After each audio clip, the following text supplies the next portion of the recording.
I found the medical bill while looking for our insurance card. My wife, Sarah, had asked me to find it so she could schedule a dentist appointment. I was digging through the filing cabinet in our home office when I found an envelope I didn't recognize.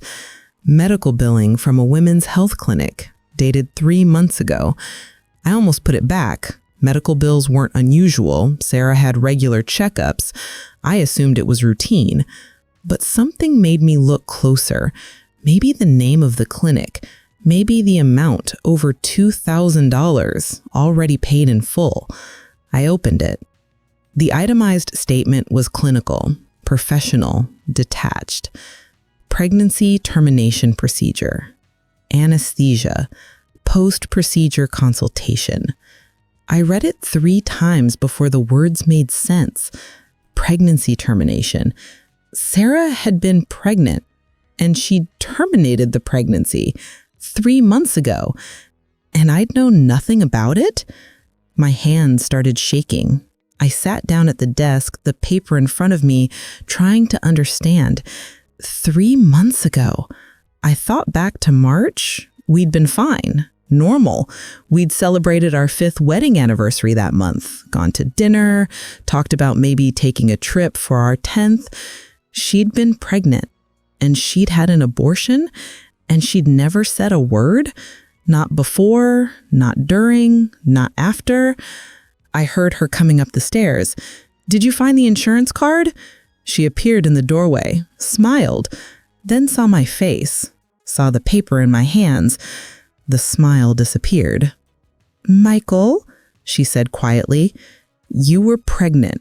My voice didn't sound like my own. "Michael, I can explain. You were pregnant and you had an abortion and you never told me." She closed her eyes. "Yes. When were you planning to tell me? Ever?" "I don't know. I couldn't." "Couldn't what?" "Couldn't tell your husband that you were carrying our child, that you decided to terminate the pregnancy without even mentioning it to me? It's more complicated than that. Then explain it to me, because from where I'm sitting, my wife kept a pregnancy and an abortion secret for 3 months. That seems pretty straightforward." She sat down on the chair across from the desk, put her head in her hands. "I didn't know how to tell you," she said. "How about, Michael, I'm pregnant. That's a start. How about, Michael, I'm thinking about having an abortion. That's another option. How about any conversation at all instead of just doing it and hiding it from me? I knew you'd try to talk me out of it." The words hit like a physical blow. "Talk you out of it, Sarah. We're married. We make decisions together. That's how marriage works. Not this decision. This was my body, my choice. It was our potential child. It was a pregnancy I didn't want, that I couldn't go through with. That's my right. I'm not arguing your right to choose. I'm arguing your choice to keep it secret from me, to lie to me for 3 months. I didn't lie. I just didn't tell you. That's the same thing." We stared at each other. 5 years of marriage, 5 years of partnership, 5 years of trust. All of it suddenly in question. "Were you ever going to tell me?" I asked. She was quiet for a long moment. Then, "Maybe, eventually, when it felt less raw." "Raw for who? Because I'm feeling pretty raw right now." "I'm sorry. I'm sorry I didn't tell you. But Michael, I needed to make this decision on my own, without pressure, without someone trying to convince me otherwise." "Someone? You mean your husband, the person you're supposed to be able to talk to about anything? You wouldn't have understood. You didn't give me a chance to try." She stood up. "I need some air. I can't do this right now. We need to talk about this. We are talking about it, and it's not going anywhere. You're angry. I'm defensive. Let's take a break and try again later." She left. I heard the front door open and close, heard her car start and pull away.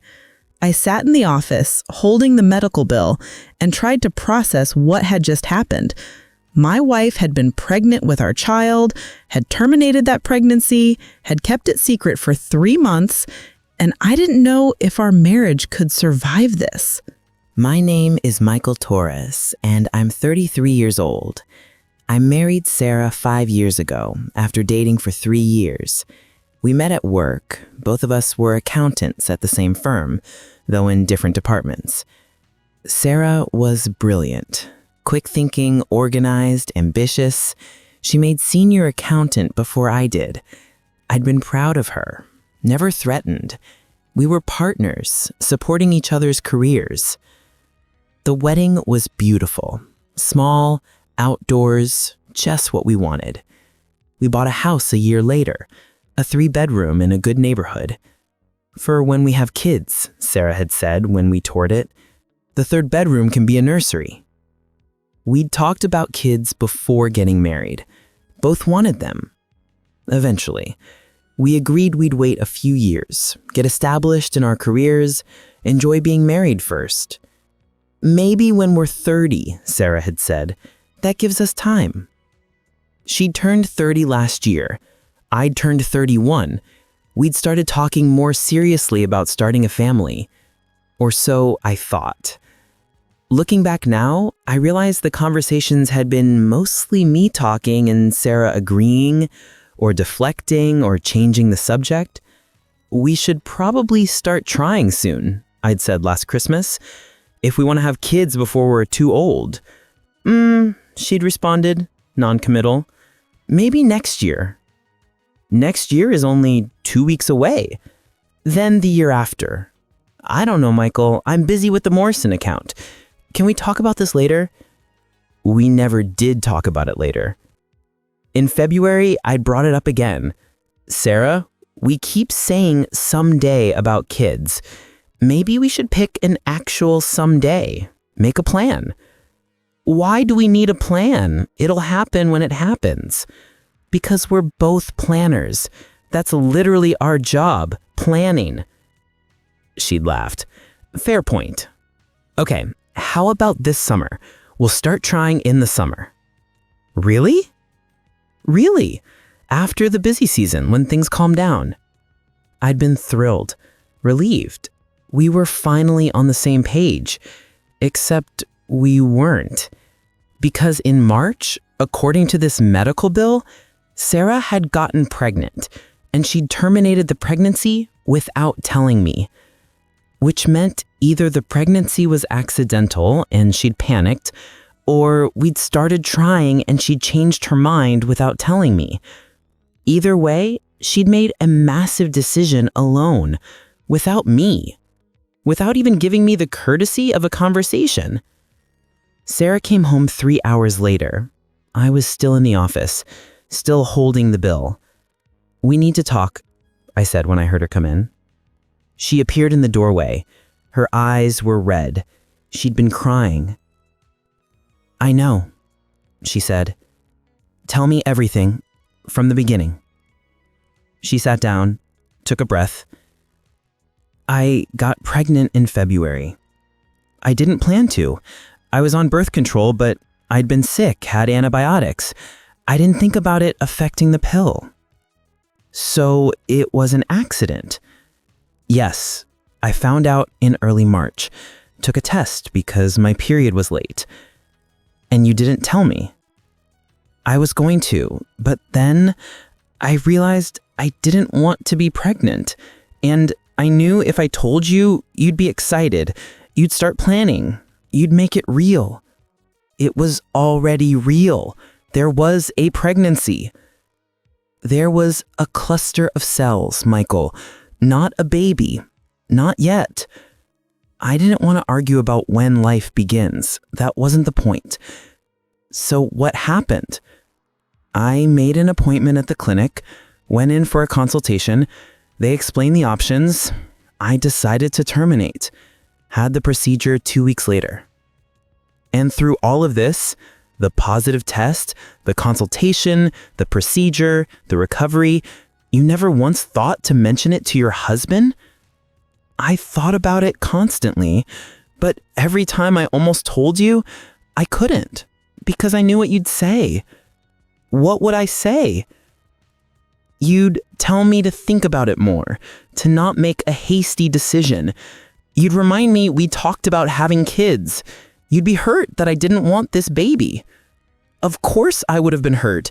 We're married. We've been talking about starting a family. See, this is exactly why I couldn't tell you, because it would become about your feelings, your desires, your plans for our future. And I needed it to be about me, about what I wanted, what I could handle. What you could handle? Sarah, we're partners. We handle things together. Not this. This was something I had to decide alone. Why? Why did you have to decide alone? She looked at me with tears in her eyes. Because I'm not ready, Michael. I'm not ready to be a mother, and I don't know if I ever will be. The words hung between us. What? I don't know if I want kids. I thought I did. When we got married, I believed it, but the older I get, the more I think about what it would mean. My career, my body, my freedom. I don't know if I can do it. So all this time, when we've been talking about having kids, you've been lying? I've been trying to want it, trying to convince myself, but when I saw that positive test, all I felt was panic, dread, not excitement, not joy, just no. I felt like I was talking to a stranger. When did you realize this, that you didn't want kids? I don't know, gradually, over the past year or two, but I kept thinking maybe I'd change my mind. Maybe I just needed more time. And then you got pregnant and realized you wouldn't change your mind. Yes. So you had an abortion? Yes. Without talking to me. Without talking to you.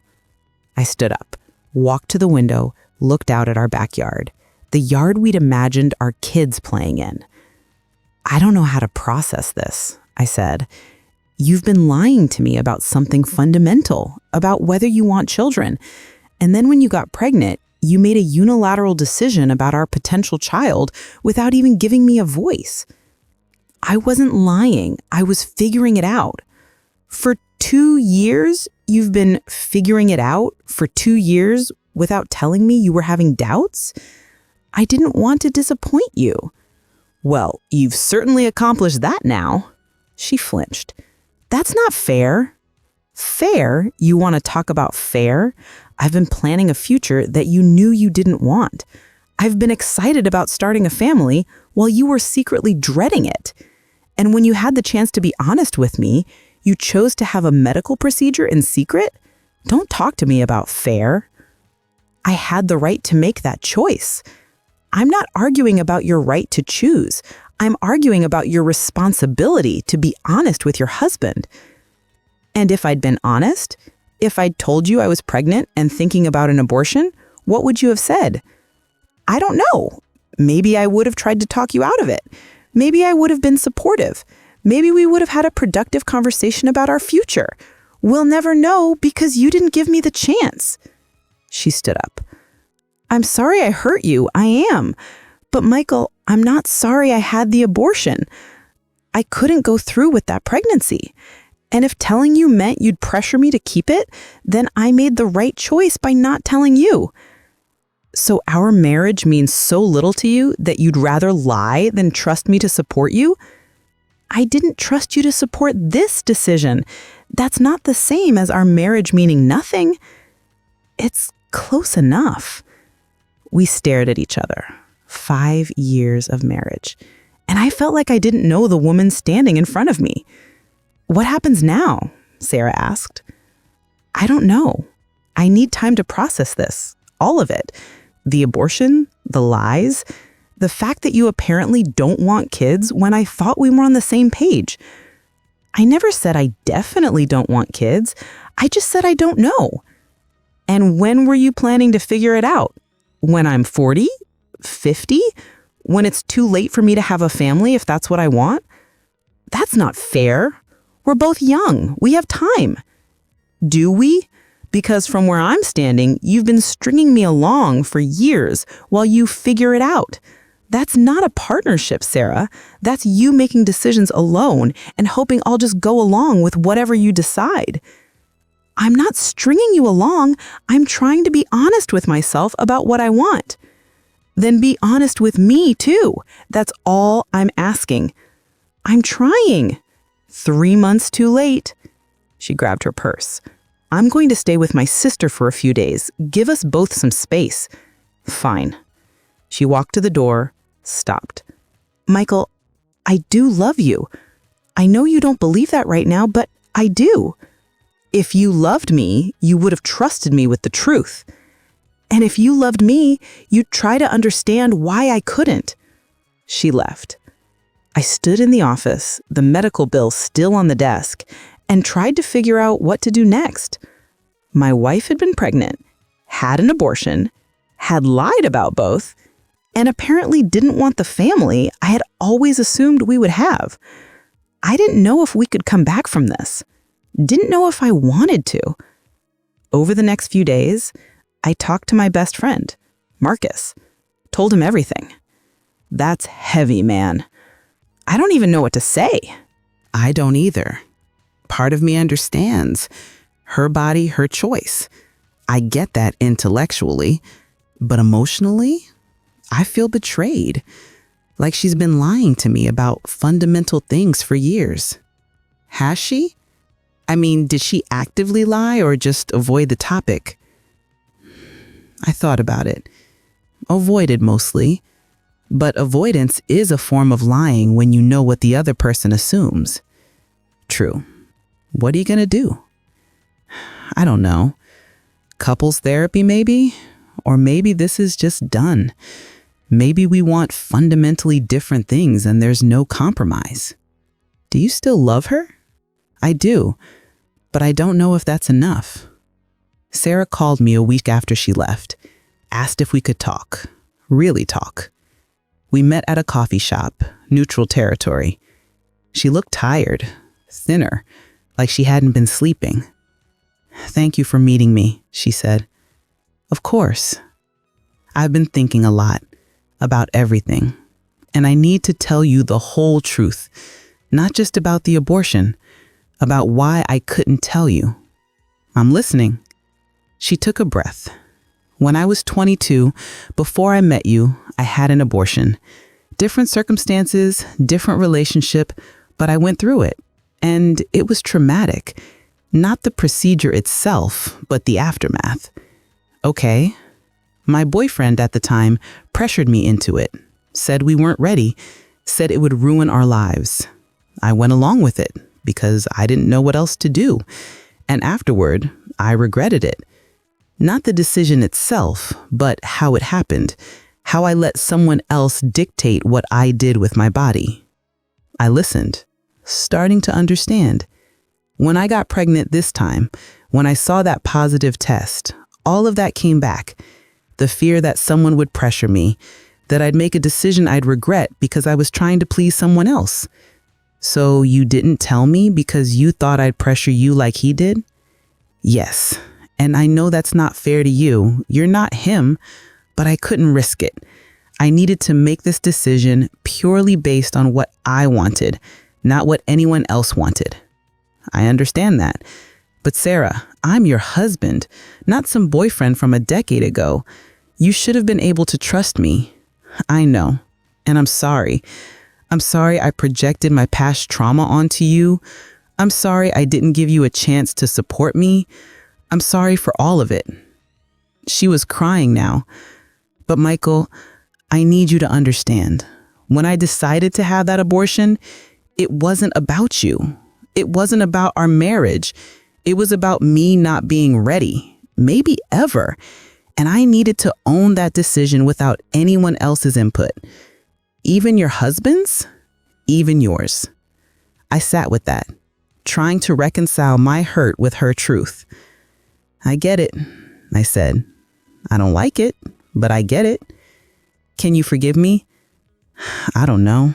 I'm still processing, still hurt. I understand. But Sarah, there's a bigger issue here. You don't know if you want kids. I do. That's a fundamental incompatibility.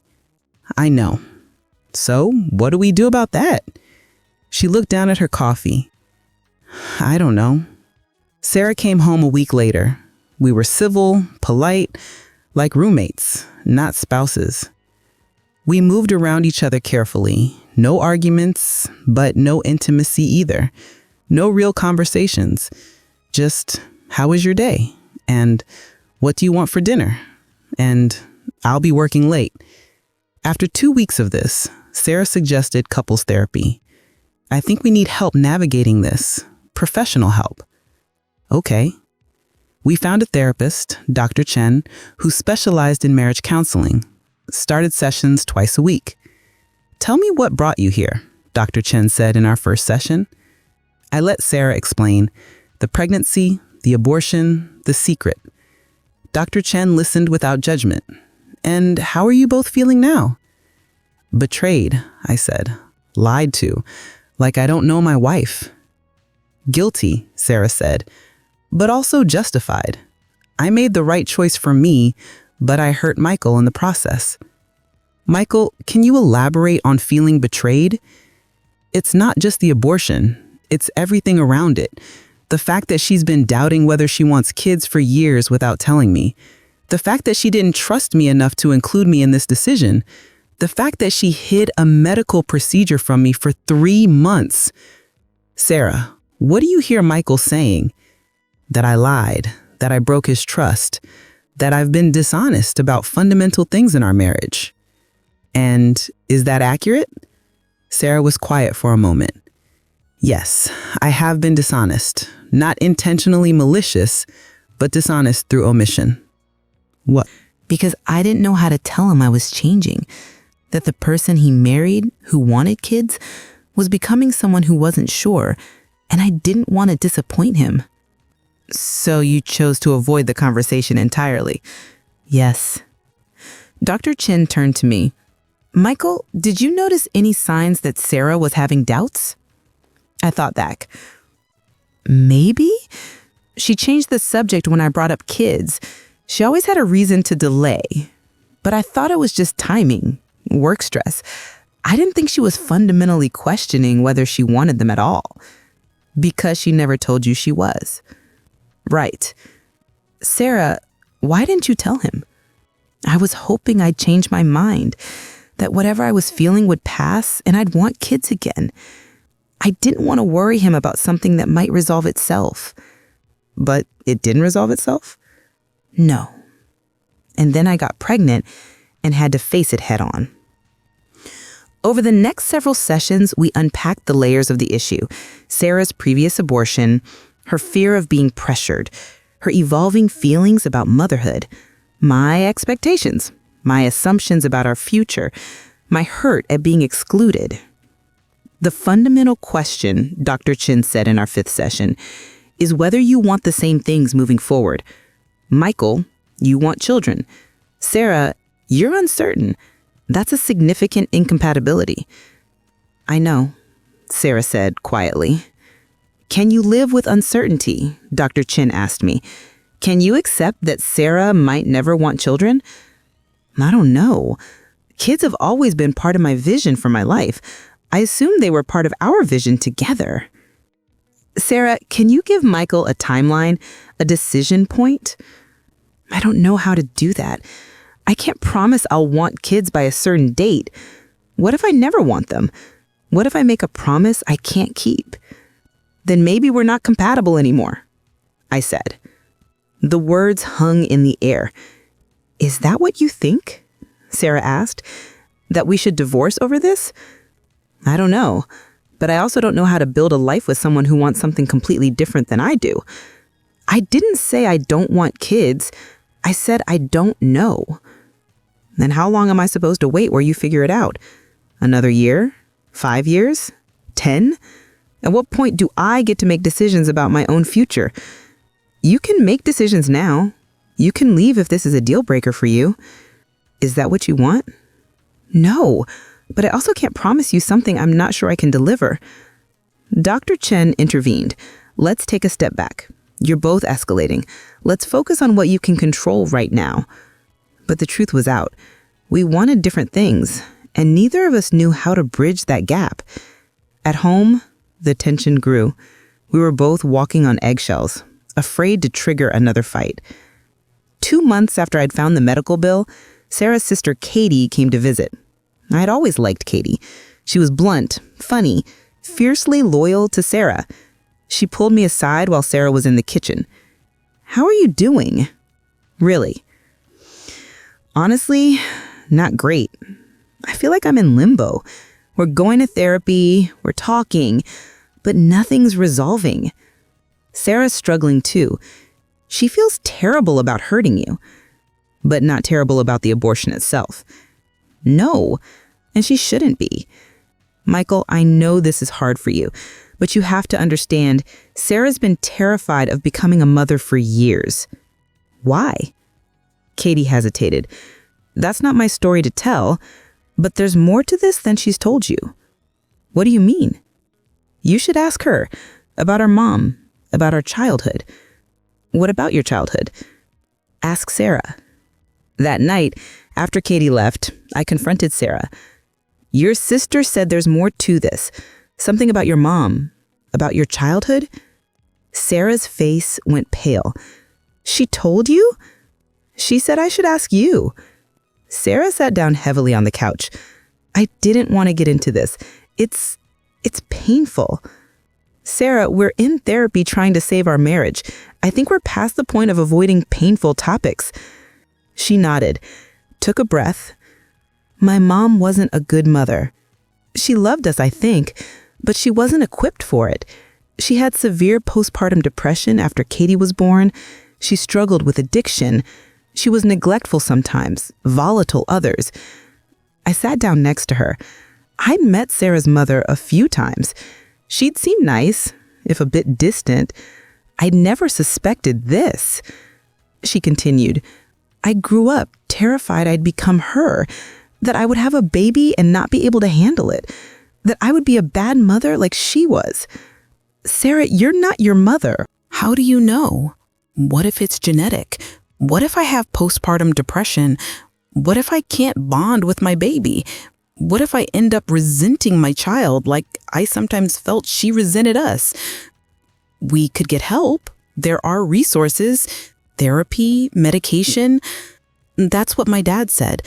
He got her help, but she still struggled, still couldn't really be present for us. And I watched that my whole childhood, watched her try and fail and suffer. I don't want that life, Michael. I don't want to bring a child into the world if I can't be a good mother. So that's why you had the abortion. Not just because you weren't ready, but because you're afraid you'll never be ready? Yes. Why didn't you tell me this before? When we were dating, when we got married, when we talked about kids? Because I thought I could get over it. Thought I could work through it in therapy, heal from my childhood, become someone who could handle motherhood. But the older I get, the more I realize I might not get past it. And when I got pregnant, when it was real, all that fear came flooding back. I took her hand. I wish you'd told me. We could have worked through this together. Could we? Or would you have tried to convince me it would be different, that I'd be a great mom, that I was overthinking it? She was right. I probably would have said exactly that. I'm sorry you went through that as a kid, I said. And I'm sorry you've been carrying this fear alone. Thank you. But Sarah, where does that leave us? If you're too afraid to have kids and I want them, what do we do? I don't know. We sat in silence, holding hands, both of us knowing we were at an impasse. The next therapy session, Sarah shared everything she'd told me about her childhood. Dr. Chen listened intently. That's a significant fear, and it's valid. Children of parents who struggled often worry about repeating those patterns. So what do I do? Sarah asked. How do I get past this? That's something we can work on in individual therapy. But for your marriage, the question isn't whether you can overcome your fear. It's whether Michael can accept that you might never overcome it. We both looked at Dr. Chen. The reality is, Sarah might never feel ready for children, and Michael might never feel fulfilled without them. Those are both valid positions, but they're incompatible. So you're saying we should divorce? I asked. I'm saying you need to decide if this is a deal breaker. If having children is more important than staying married to Sarah, then yes, divorce might be the answer. And that's okay. It doesn't make either of you wrong. It just makes you incompatible on a fundamental level. Sarah was crying. I don't want to lose you. I don't want to lose you either. But I also don't want to wake up at 45 and realize I gave up having a family for a marriage that ended anyway. So this is a deal breaker for you. I don't know. I'm trying to figure that out. Over the next few weeks, I did a lot of soul searching. Talked to my parents, my friends, my brother. What do you want more, Sarah or kids? I want both. But you can't have both. So which one?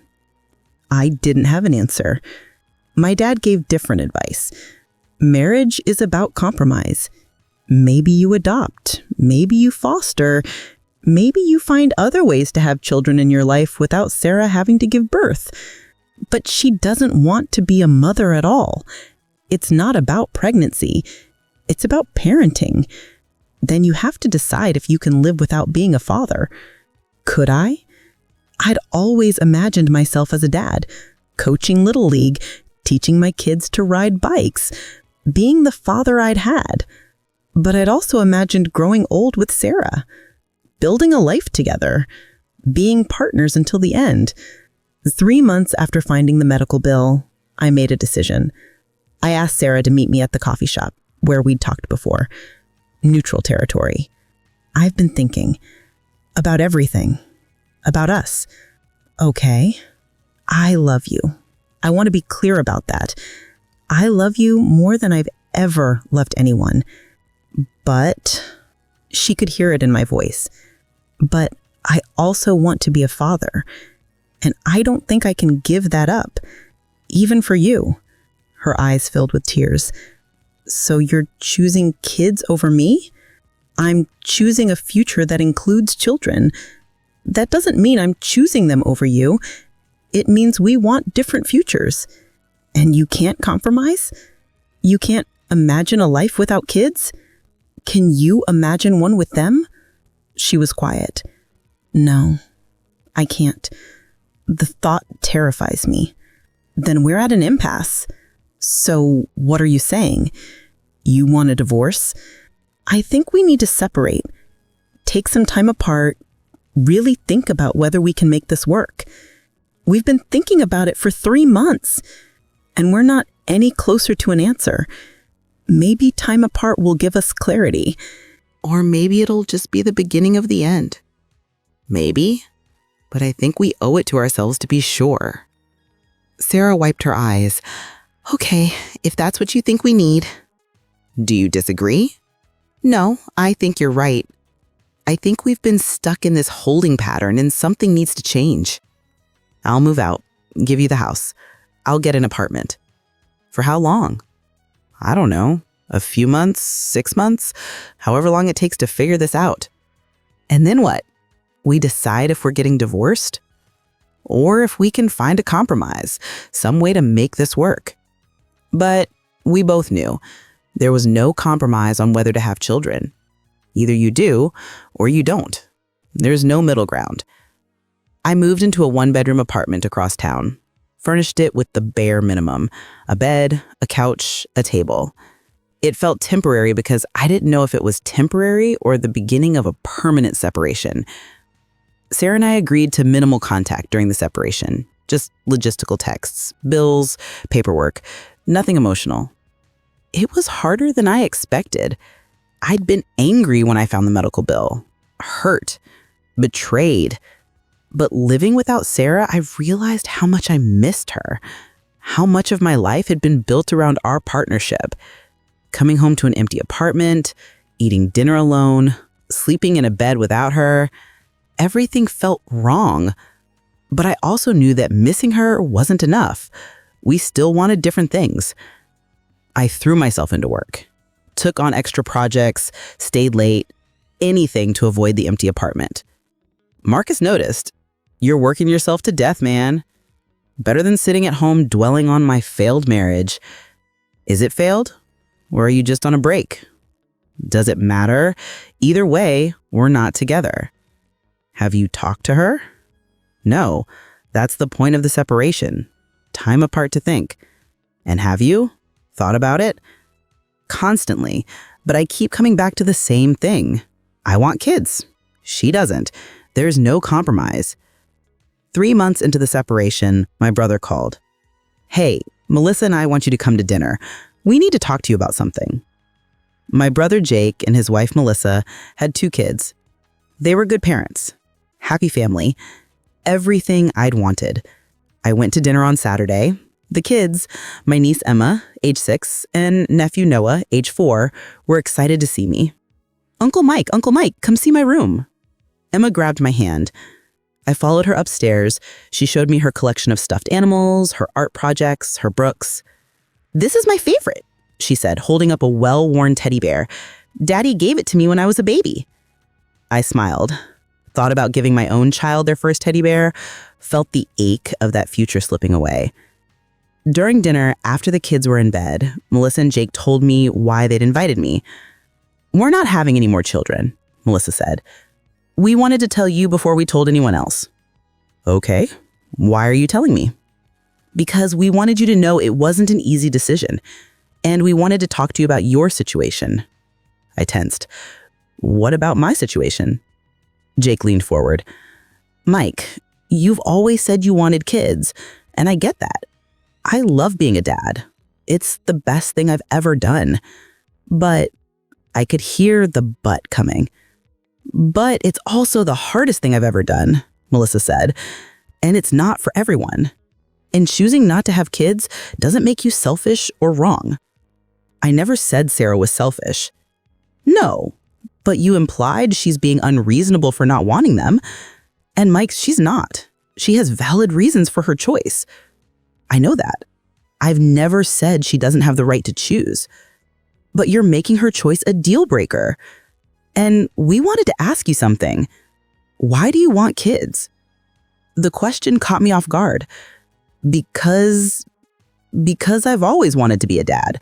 It's just something I've always seen in my future. "But why? What specifically about being a father appeals to you?" I thought about it. I want to teach someone, watch them grow, be there for the milestones, pass on what I've learned, build a family legacy. Okay, now let me ask you something else. Could you do those things without having biological children? What do you mean? Could you teach and mentor through coaching, through volunteering, through being an uncle to Emma and Noah, through fostering, through adoption? It's not the same. Why not? Because they wouldn't be mine. So it's about ownership, about having a child that belongs to you. That's not what I meant. Then what did you mean? I struggled to articulate it. I want the full experience, raising a child from birth, being there for everything, having that biological connection. Melissa spoke gently. Mike, I'm going to say something hard. What you're describing is an idea of fatherhood, an ideal. But actual parenting is messy and complicated and not always what you imagine. I know that. Do you? Because from where I'm sitting, you're choosing an idea over your actual wife, a real person you love, for a hypothetical child. It's not hypothetical. It's my future, my family. Your future with who? Jake asked. If you divorce Sarah, are you going to find someone else to have kids with? Start over with a new relationship? How long will that take? I hadn't thought about it. hadn't let myself think about dating again, finding someone new. And what if it takes years to find someone else? Melissa continued. What if you're 40 before you have kids? What if the new relationship doesn't work out? You're gambling Sarah, a real, present, loving partner, for a hypothetical future that might never happen. But if I stay with Sarah, I'm guaranteed not to have kids. At least if I leave, there's a chance. Is that chance worth losing her? I didn't answer because I didn't know. After I left their house, I drove around for hours, thinking about what they'd said. Was I choosing an idea over reality? Was I so attached to the vision of fatherhood that I was willing to sacrifice my actual marriage? And if I did leave Sarah, then what? Would I really find someone else? Fall in love again? Start over at 33? The thought exhausted me. I went home to my empty apartment and called Sarah, broke our agreement about minimal contact. She answered on the second ring. Michael, is everything okay? I don't know. Can we talk? Now? Now. Okay. Do you want to meet somewhere, or can I come to the house? Our house. Yes, come over. I drove to the house we'd bought together. The house with the third bedroom we'd planned to make a nursery. Sarah met me at the door. She looked different, thinner, tired, but also somehow more settled. Come in, she said. We sat in the living room. The same furniture, the same photos on the walls. Everything familiar and strange at the same time. How are you? I asked. I'm okay. Therapy is helping. Individual therapy, I mean. I'm working through a lot of stuff about my mom, about my fears. That's good. How are you? Confused. I just came from Jake and Melissa. They asked me why I want kids, and I couldn't give them a good answer. What do you mean? I mean, I've always just assumed I'd be a father. It's been part of my life plan since I was a kid myself. But they asked me why, what specifically I want from fatherhood. And I realized I don't know. It's just something I've always thought I'd do. Sarah nodded slowly. I've been thinking about that too, about why I don't want kids, whether it's just fear or something deeper. And it's both. I'm terrified of becoming my mother, but I've also realized I like my life as it is. My career, my freedom, my marriage when we were good. I don't want to give those things up for motherhood. Is that selfish? My therapist says it's honest, that too many people have kids because they're supposed to, not because they want to. And those kids grow up feeling it, like you did. Like I did. We sat in silence for a moment. I've been thinking about something else too, Sarah said, about the abortion. Okay. I'm not sorry I had it. I needed to. But I am sorry for how I handled it, for not trusting you with the truth, for lying by omission for so long. I appreciate that. And I've realized something. I've been so afraid of being pressured that I went to the opposite extreme. I shut you out completely. That wasn't fair. No, but I understand why you did it. Do you? Because I'm not sure I understood it myself until recently. She turned to face me fully. I've spent my whole life trying not to be my mother, trying to maintain control. And when I got pregnant, I felt like I was losing that control. So I grabbed it back by making the decision alone. But in doing that, I hurt you. And I damaged our marriage. And I'm sorry. Thank you for saying that. But Michael, I also need you to understand, even if I'd told you about the pregnancy, Even if we discussed it, I still would have had the abortion. My fear of motherhood is real, and it's not something I can just get over for you. I know. So where does that leave us? I took a breath. I've been thinking about what Jake and Melissa said, about whether I'm choosing an idea over a reality, and I think they might be right. What do you mean? I mean, I've been so focused on having kids that I haven't asked myself why. And when I really think about it, a lot of it is just what I thought I was supposed to want, what society says makes a complete life. And now I'm questioning everything. Do I want kids because I genuinely want to be a father, or because I think that's what I should want?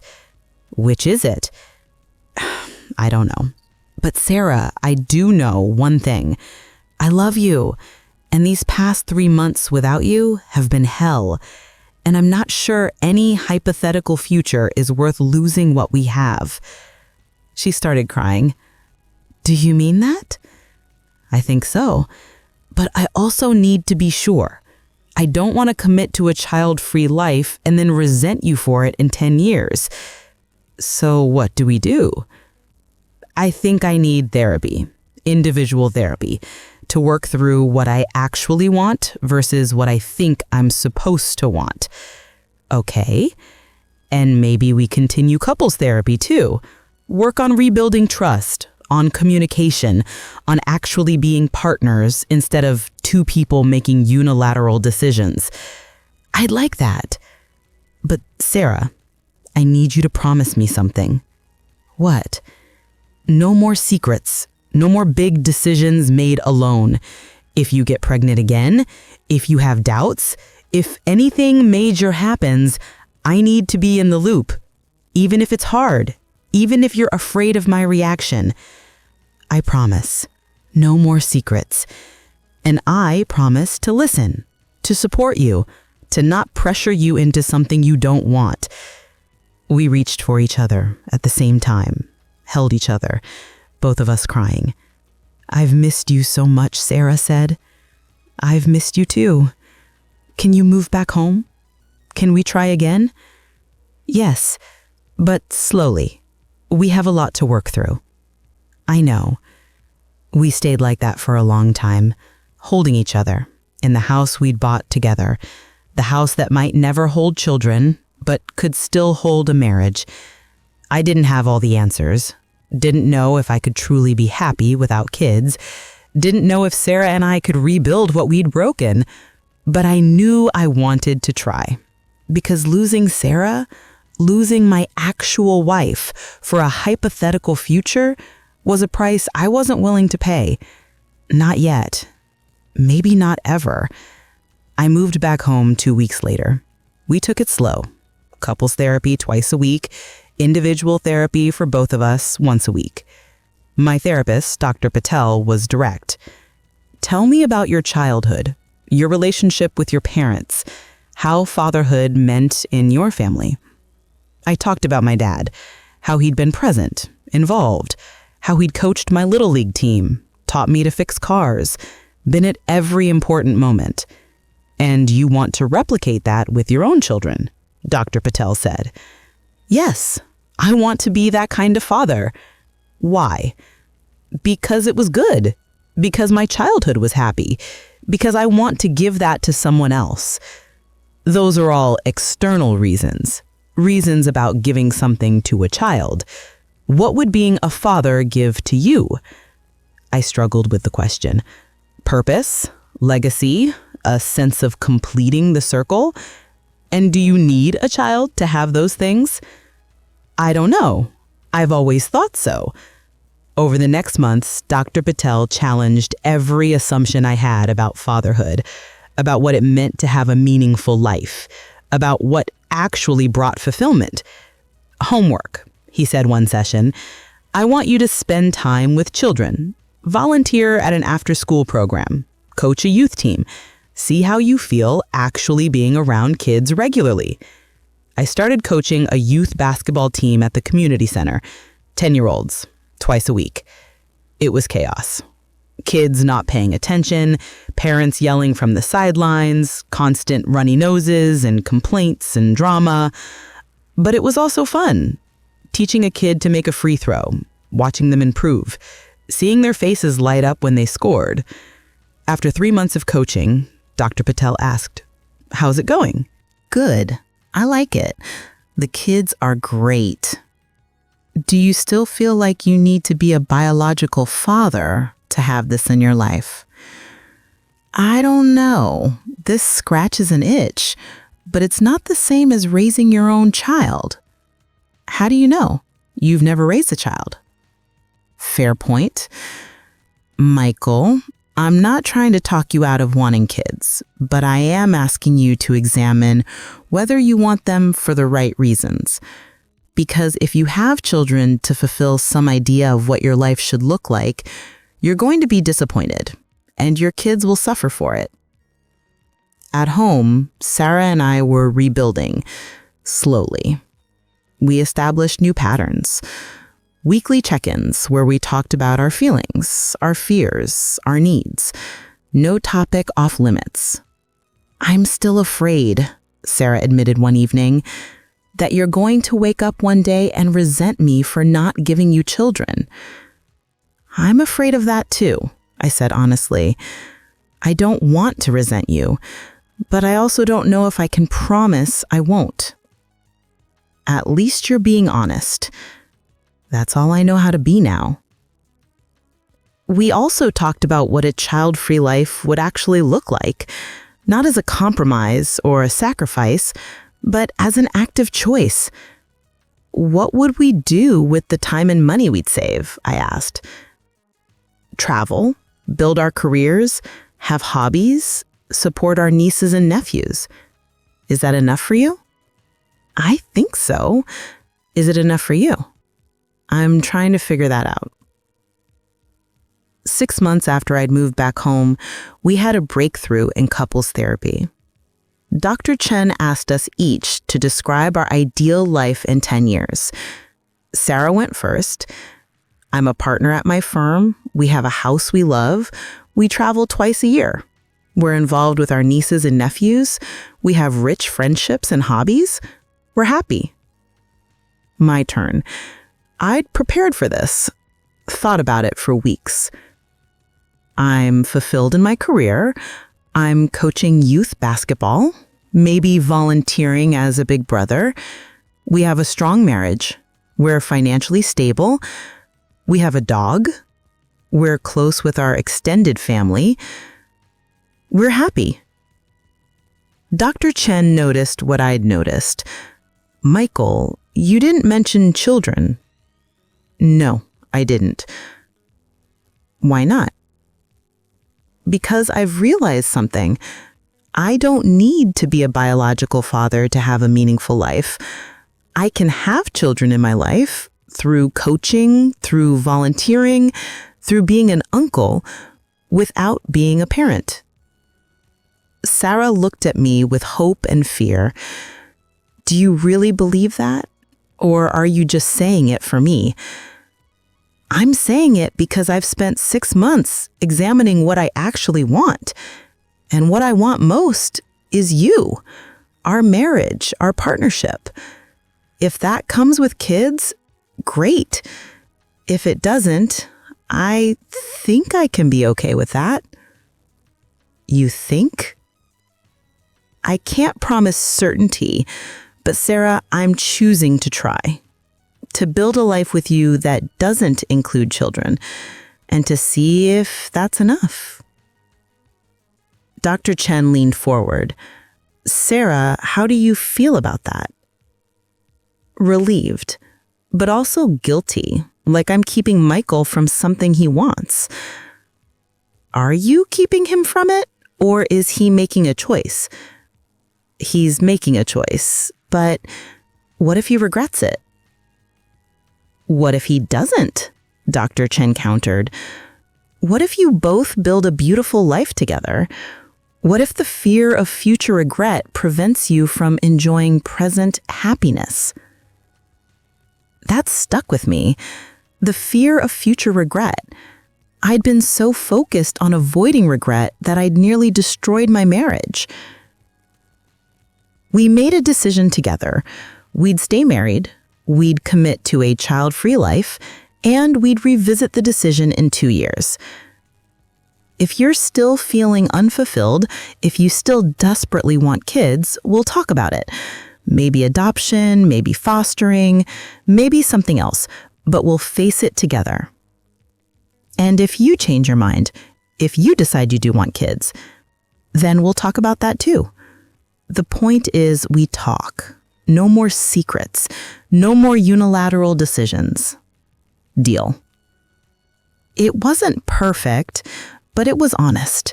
And after everything we'd been through, honesty felt like the most important thing.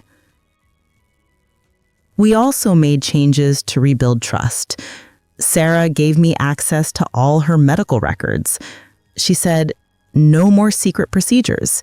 You can see everything." I appreciated it, but also felt weird about it. I don't want to monitor you. I want to trust you. Then trust me to be transparent. This helps me too. It keeps me accountable. I shared my therapy sessions with her, not in detail, but the highlights. Dr. Patel thinks I've been chasing an idea instead of examining what I actually want. What do you actually want? I want a meaningful life. I want to matter to someone. I want to leave a positive impact on the world. I thought that had to be through biological children, but maybe it doesn't. Slowly, month by month, we healed. We started dating again, rediscovering each other, remembering why we'd fallen in love in the first place. We took a trip to Italy, something we'd always talked about, but never done. "This is nice," Sarah said as we sat at a cafe in Rome, having the freedom to just go. No worrying about school schedules or babysitters. It is nice, though I imagine traveling with kids could be fun too. Could it? She smiled. Or would it be stressful chaos? Probably both, but we'll never know. Does that make you sad? A little, but being here with you makes me happy, so I guess it balances out. A year after I'd found the medical bill, we had our last session with Dr. Chen. "You've done remarkable work. You've rebuilt trust. You've established honest communication. You've made hard choices together. Does that mean we're fixed?" No relationship is ever fixed. But you have tools now. You know how to navigate conflict. You know how to be honest, even when it's hard. That's what matters. What about the kid thing? Is that resolved? Is it? Dr. Chen asked us. I spoke first. I think so. I've accepted that we're not having children, and I'm building a life that's fulfilling without them. I coach, I volunteer, I'm an active uncle. It's enough. Sarah? I still feel guilty sometimes, but I'm learning to trust that Michael is making his own choice, that if he's unhappy, he'll tell me. We have that foundation now. You do, and that's what will sustain you moving forward. We left therapy hand in hand, got in the car, drove home to our house with the third bedroom that would never be a nursery. What should we do with that room? Sarah asked as we pulled into the driveway. I've been thinking about that. What if we made it an office or a library or a home gym? Something for us, not for a future that's not happening. Exactly. We spent the next weekend cleaning out the third bedroom. The room we'd bought the house for. The room that represented a future we weren't going to have. It was bittersweet. I mourned a little. For the children who wouldn't exist, for the father I wouldn't be, for the future I had imagined. But I also felt relief. The decision was made. No more uncertainty. No more waiting. No more living in limbo. We painted the room, set up bookshelves, made it a library and reading room. "This is good," Sarah said, looking around at the finished space. "It is. It's ours." "Do you still resent me? For the abortion? For not wanting kids?" "No. I did for a while, but I've worked through it with Dr. Patel, with time, with understanding your perspective better. I'm sorry I hurt you. I know, and I'm sorry I made you feel like you had to hide it from me."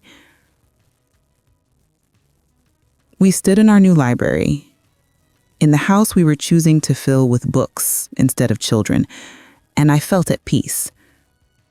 Not perfectly happy, not without occasional pangs of grief for what could have been, but peaceful, settled, clear about the choice I'd made and why I'd made it. I'd chosen Sarah, chosen our marriage, chosen a different future than I'd imagined. And I was learning to be okay with that. She was right. My parents took longer to accept it.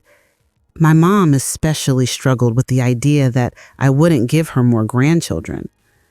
"But you'd be such a good father," she'd said when I finally told her Sarah and I weren't having kids.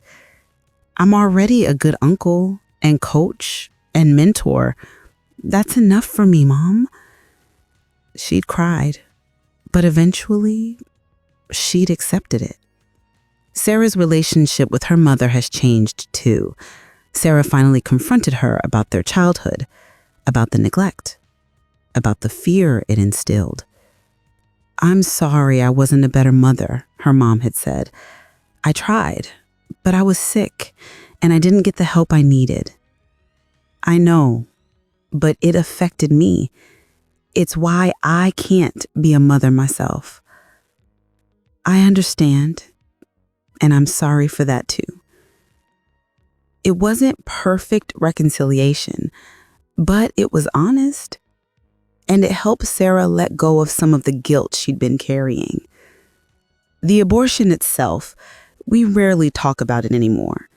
It's not a secret, it's just part of our history, a painful moment we moved past. Sometimes Sarah brings it up in therapy. "Do you ever resent me for it?" "No, I did it first, but I've worked through it. I understand why you made that choice, and I respect it. Even though it meant we never had kids. Even though. Sarah, I chose you. I chose our life together. That choice includes accepting the abortion, accepting that you knew what you needed even when I couldn't see it." Last month, Sarah and I renewed our vows. 10 years of marriage, 5 years since we almost divorced. We stood in our backyard, just us, Jake and Melissa, my parents, Sarah's sister Katie, small and intimate. "I promise to choose you," I said, "every day, even when it's hard, even when I'm tempted to grieve for futures that never happened. I promise to build our life together, whatever shape it takes." "I promise to be honest," Sarah said. "Always. No more secrets.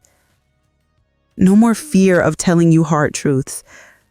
I promise to trust you with my whole self." We kissed. Our small audience applauded, and I felt certain, really certain, that I'd made the right choice. Not everyone gets the life they imagined. Sometimes the life you build is different than the life you planned, but different doesn't mean less.